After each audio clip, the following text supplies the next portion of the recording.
fait un travail formidable. Alors, on va maintenant accueillir un nouveau pôle d'excellence, de réflexion. C'est l'heure de bosser, Maximilien. Il faut vite me rejoindre ici même sur le plateau. Je suis vraiment très heureux, Maximilien. Neyaradou. Alors, vous êtes directeur général, d'un pôle de compétitivité, d'un pôle d'excellence. Alors là, pour le coup, on n'est pas si mauvais que ça. On se plaint toujours, mais sur le pôle finance, innovation, on devrait rajouter, le tertiaire, j'imagine, l'assurance. Un petit mot sur ce pôle. Et puis, vous avez accepté de vous livrer au jeu du chroniqueur. C'est génial. Bienvenue chez vous. Présentation du pôle et vos tendances. Merci beaucoup.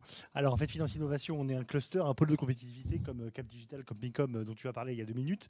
Alors en gros, on est le pôle de la finance digitale et de la fintech. Et je vais vous présenter maintenant la tendance des fintech en 2020. Donc c'est 828 millions d'euros de levée de fonds donc sur l'année 2020. Donc peut-être qu'on va atteindre en 2021 le milliard, et espérons. Donc c'est 20% en plus que l'année dernière. Et c'est surtout sur les thématiques. Donc là, c'est vraiment la fintech au sens large. Fintech, insurtech, regtech. D'accord. Si on prend la fintech juste, paiement, advisory, tout, c'est plus restreint, c'est 611 millions. Mais nous, à Finance Innovation, on est la fintech au sens large. Donc en fait, les grosses thématiques de levée de fonds, c'est insurtech, paiement, néobanque, tout ce qui est services de digitalisation des fonctions financières, achat, RH, paye, compte, trésorerie. Donc c'est vraiment au sens large. Merci. Alors au-delà des levées de fonds, c'est très bien, mais il y a aussi la rentabilité et la croissance du chiffre d'affaires. D'accord, c'est très important. On sait qu'une fintech, pour qu'elle atteigne sa maturité, c'est entre 5 et 10 ans, voire plus. Amazon n'a pas été rentable pendant 20 ans. Donc il faut vraiment aller sur le long terme. Donc aujourd'hui, grâce au Covid, alors là, malheureusement le malheur des uns fait le bonheur des autres, clairement il y a eu une accélération de la croissance du chiffre d'affaires et de la rentabilité d'un certain nombre de secteurs de la fintech, en particulier tout ce qui est paiement sans contact, paiement en ligne, transfert d'argent, change international. Donc très important, ça s'est beaucoup développé. Tout ce qui est bien sûr en fonction le e-commerce et tout ce qui est donc à distance, donc contrat à distance, signature à distance, identité numérique, KYC en ligne, authentification personnelle, identité numérique. Donc tous ces éléments se sont très développés et toutes ces briques d'innovation ont eu vraiment une grosse croissance durant cette période 2020.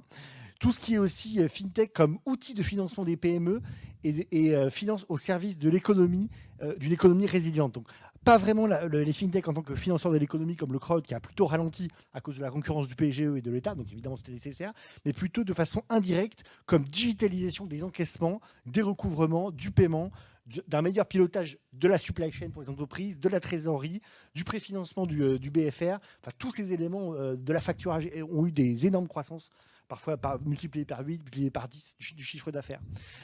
Et enfin, un petit mot pour terminer en relation avec ce qui a été présenté, je crois, ce matin ou hier par Smart Building Alliance. Ah oui. La partie donc immobilier, donc qui se développe très fortement, donc tout ce qui est proptech et fintech immobilière. On a fait un livre blanc donc donc décembre 2020 qui a été téléchargé par 800 personnes depuis mi-décembre, qui s'appelle Bâtiments, villes et territoires durables, nouveaux usages et nouveaux modèles économiques. Donc beaucoup de levées de fonds dans la proptech et la fintech immobilière. On a parlé tout à l'heure des visites virtuelles qui se développent énormément en cette année. Tout ce qui est aussi transactions immobilières, donc sur des gros montants de façon digitale. Tout ce qui est aussi explosion de l'assurance emprunteur, donc tout ce qui est digitalisation de l'assurance emprunteur, ça a explosé. Et donc on voit le champ de la finance digitale de la fintech est très large. On lance notre appel à projet de labellisation donc pour faire remonter les projets innovants, stratégiques et crédibles. Alors, start-up à vos agendas, parce que là, c'est du lourd. Donc la semaine prochaine, on lance l'appel à projet Finance Innovation 2021. Donc n'hésitez pas à candidater pour être labellisé et rejoindre l'écosystème de la finance digitale et de la fintech. Merci beaucoup. Merci beaucoup. Et nous, l'écosystème de la finance et de la fintech, on est ravis de la connecter avec les 20 autres. Donc, bienvenue pour être le 21e grand collectif francophone. Et je pense que vous avez beaucoup de choses à vous raconter. Un grand merci. Bienvenue chez vous, Maximilien. Merci à Blueen, parce que je sais que votre équipe, je pourrais citer toute l'équipe, ils ont fait au moins un travail de préparation dans des délais courts, en période un peu Covid plus vacances. Et je peux vous dire, Maximilien, vous avez une sacrée équipe, quoi. Merci au pôle de compète finance, innovation. Allez, un petit regard maintenant à Nevers. Est-ce que Nevers est avec nous ?